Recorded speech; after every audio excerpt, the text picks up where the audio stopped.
Hey everybody, welcome back to the channel. Today I wanted to hop back on here. The Cleveland Browns have been making their waves.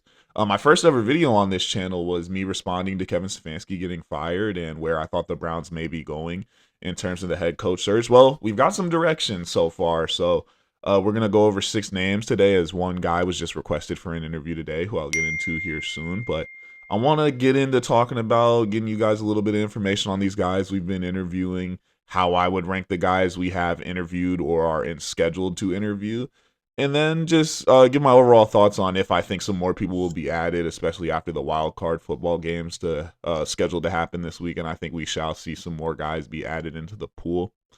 But let's just hop right into it. So I want to start off. First name. This was obvious. Everyone I think had this list on is somebody who was going to at least be considered. Jim Schwartz. I think they conducted the interview today, actually. So obviously, NFL coach. It's been awesome here for the Browns as DC. He's been the best hire. I think we've all said in that past couple, the era. Schwartz was the best hire they made. Defense has been absolutely amazing. Myles Garrett, Denzel Ward, a couple people have already come out and said they think Jim Schwartz should be a head coach again. So that was a guy that we all assumed, right? Next up, I think this happened today as well. Tommy Rees interviewed.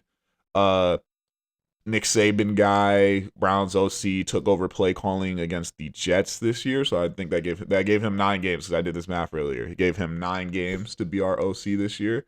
So we've interviewed Tommy Rees. Browns requested interview. I don't know if the interview happened yet, but I believe it was scheduled with Todd Monken, Ravens offensive coordinator. More on him later, but just know he was with Baltimore, I believe, the last 3 seasons. Dan Pitcher, I'm pretty sure Dan Pitcher. I double checked that. If I got that wrong, my apologies. The Bengals offensive coordinator, who just spent some time, who spent time as well as the Bengals quarterback coach, I think since Joe Burrow's been in the NFL or his second season. Aiden Durday or Aiden Durd. I need to learn how to say that. I don't want to be disrespectful. The Seahawks defensive coordinator was requested for an interview. And today, this was breaking news today, Jesse Minter, the Chargers defensive coordinator, the Browns requested to have an interview. So that is the 6 names that we have all requested and scheduled interviews. Not too many on that list, I believe, that I had first put out there, but we do have a long way to go. So I'm assuming there's going to be more names, but I'm going to operate with this first video following this coaching search as if we had to go based off these guys and who I would rank from worst to first in terms of who I would want at my coach. So starting off, Dan Pitcher. We're starting from worst to first. I do not believe in this one. I'm actually going to play a video right now of me reacting to this on the podcast I do weekly with my friends. So here you go. You're doing what you should be doing with all that talent. He doesn't call plays too. Can you ask you guys about that real quick? That's Zach Taylor who calls plays. Yeah. How much does it matter to you guys? I'm not seriously considering that for a head coach. And if you were to come as OC, like why would you leave? Why would Since he? he's OC to take the same position in Cleveland? Yeah, you're right. Money would. That's what it would be. Yeah, well, this is the wrong guy. breaking the bank for Dan Pitcher. Like, what is he again? Like, what does he do? does it So not now like- I know he didn't do that. What's his proof? That was my question for you guys. Let's just say this: it has been an interesting group Yeah, like so far that the what are we Browns doing? have decided to bring in. Yeah, that's all I really have to say. I mean, I heard Andrew Berry was doing Dan a favor by this. Like, it was a hypothetical. I believe they worked together in Indianapolis. So this was one of those things where Andrew was just trying to get him in and start getting him in that coaching cycle. You know, people do favors in this. It's a business. You got to have good connections. So Andrew might have just been doing Dan a solid. But yeah, I'm not interested in an OC that didn't call his own plays to then jump to being a head coach. Like, that's not what we're looking for right now. That's not what the Browns need. Maybe as an OC, maybe this could be his spot to finally start calling plays, but he can't jump to head coach after being an offensive coordinator that didn't call plays. I'm not buying it here, and especially I'm not buying it for Dan Pitcher. Number 2, second least favorite one out of the people we've gone through so far, Tommy Rees. Guys, I think Tommy Rees has potential. Like, that's all you really hear. Like, Nick Saban absolutely gasses this guy up. Like, they talk about, if you talk to Nick Saban and you're asking him for advice, he's going to say hire Tommy Rees. And I don't have a problem with the guy, but I don't even I definitely don't want him as the head coach. It's debatable if I even think he should be back as our OC next year, because when you do bring in the head coach, are they going to want to retain Tommy Rees?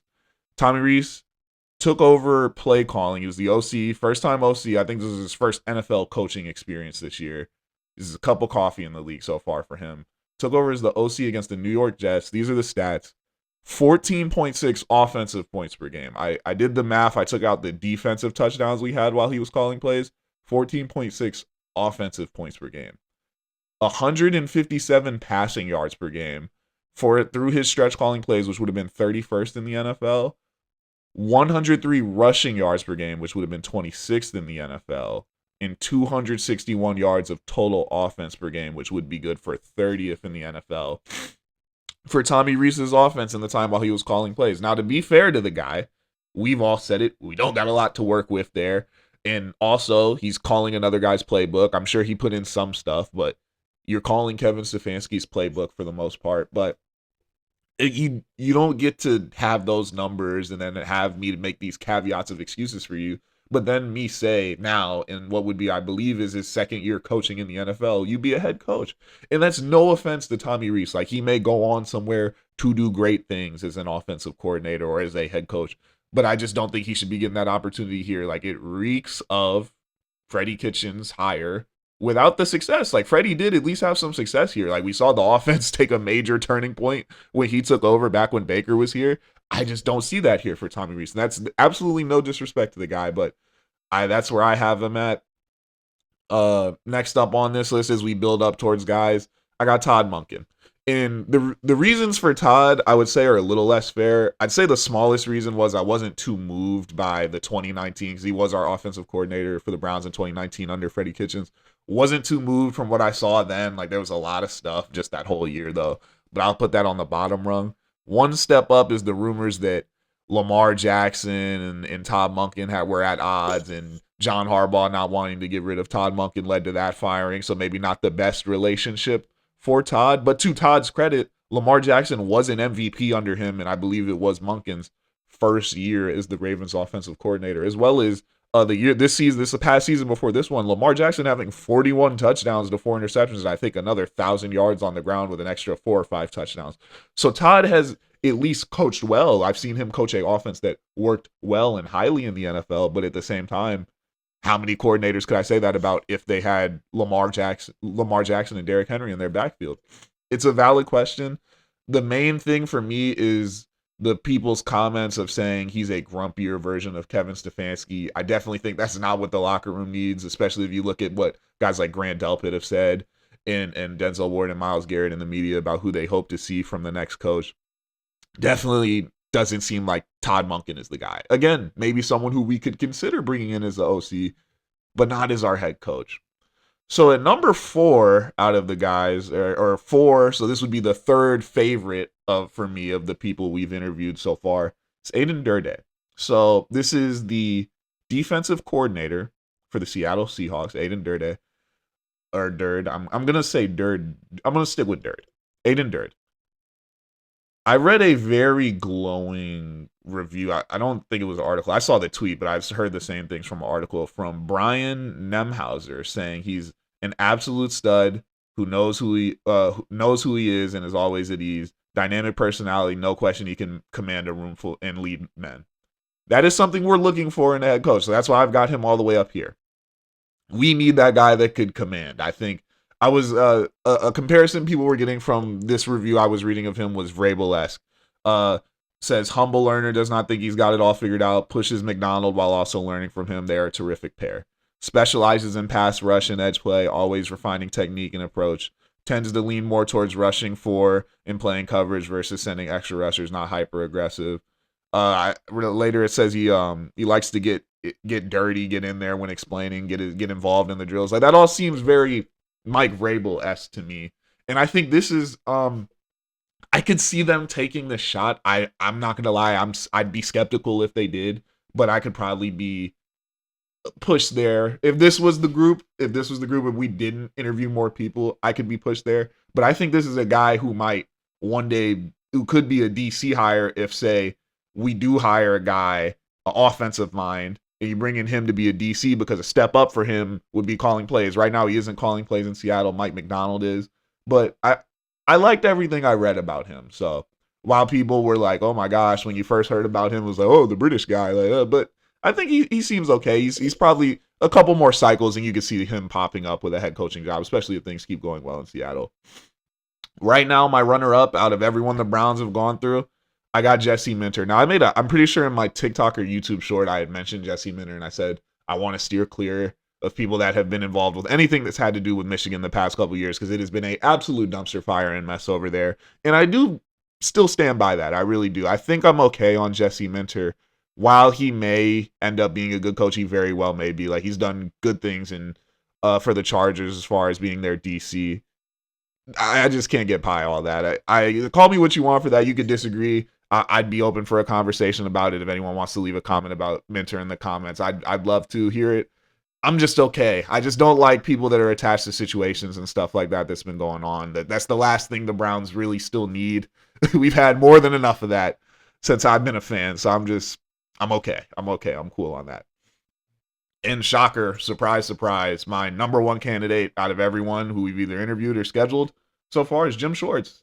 He's the best. He's the only one, I think, in that whole group that has any head coaching experience. He's the only one in that whole group who calls their own plays, other than Todd Monken, who I'm pretty sure called his plays as an OC, but who called his own plays as a DC. And he's the only guy in-house, so he at least knows a little bit. He's been endorsed by a couple of players. Like, out of if they don't interview another person besides those 6, I would say Jim Schwartz. I said it to my friends. He's minus $1 million to become the head coach. And I think everyone, based on what we've seen, would agree and would be most happy with that, honestly. I'm looking for, obviously there's been a couple things that have happened also since that first video I recorded. So there's going to be more names to talk about, and I'm assuming especially after this wild card weekend, a couple teams lose. Depending on who loses, who moves on. Look out for some of these names I'm about to say to be at least brought in. I'm hoping so. First of all, also, Mike McDaniel was fired as the Dolphins head coach since I made that last video, so he's now hoping. I don't know if I love him as a head coach either. It would be a dream OC hire, but I just have the vision already of him going straight to Detroit and making that the number one offense in the NFL again. Imagine him having Jahmyr Gibbs, Jameson Williams, Amon-Ra St. Brown, David Montgomery, Tesla, Laporta, all those guys to work with. Like, if Mike McDaniel, because I heard his records in Miami this year, like hearing it out loud, I even told Ryan from the show clip I played earlier, I was like, man, you would have swore he had a worse record based on him getting fired. But I was like, man, he was positive 2 years and then he bottoms out at 7, but that's a great floor if you ask me. So I think if he wants to go straight 1 year off back into it, he would go take a job like Detroit, ball out, have the team ball out, and then be right back in the coaching cycle next year. Other guys based on this week who I would be looking for them to request or talk to: Robert Saleh, Jeff Hafley, Chris Shula. Those are the names. I know they're all defensive guys, but that kind of seems what they're like leaning towards right now. I would expect all of them to be reached out to. Jeff Hafley, they talk about him being the anti-Kevin Stefanski. Chris Shula, he's got the ties from his time at John Carroll, and I've heard the great things about him too. And you already know what Robert Saleh is all about, so I would expect those guys to also be in the mix. Jim Harbaugh, we've been hearing the smoke. John Harbaugh, we've been hearing the smoke. Mary Kay Cabot keeps reporting that the Browns are interested and that there might be some interest on Harbaugh's end. I saw some tweet. I don't know if it was factual on what the requirements would be for him to consider the job, but like I said, if Harbaugh was a possibility, I'm all in for it. I said today that my dream, even though there's absolutely no chance this happens, but in a world where we got John Harbaugh to be our head coach, he said, I like Jim Schwartz, I want to retain him as my DC, and we hired Mike McDaniel as our offensive coordinator, I'd be all the way sold on the Browns to go to the playoffs next year. Regardless of anything that happened in the offseason, I'd be sold. You'd have me hook, line, and sinker. So like it is, though, I'm sure I'll make a couple more of these videos, especially throughout the month. It's the dominoes keep continuing to fall. But again, let me know in the comments if you guys got anyone you should look out for. I'm pretty sure someone commented Josh McCown, actually, which I hadn't heard any smoke on that. But like I said, could possibly be OC. Like, we got a lot to figure out. We have, as far as I'm concerned, we have nothing in place right now. So we're just going through. I'll be keeping you guys updated on here. I also want to take a time to shout out. We've been growing. I think we're almost already we're almost, if we don't have 40, we're almost up to 50 subscribers, and you guys have been active in the comment section. I got a really nice message, someone comparing me to like Finding Quincy Carrier earlier.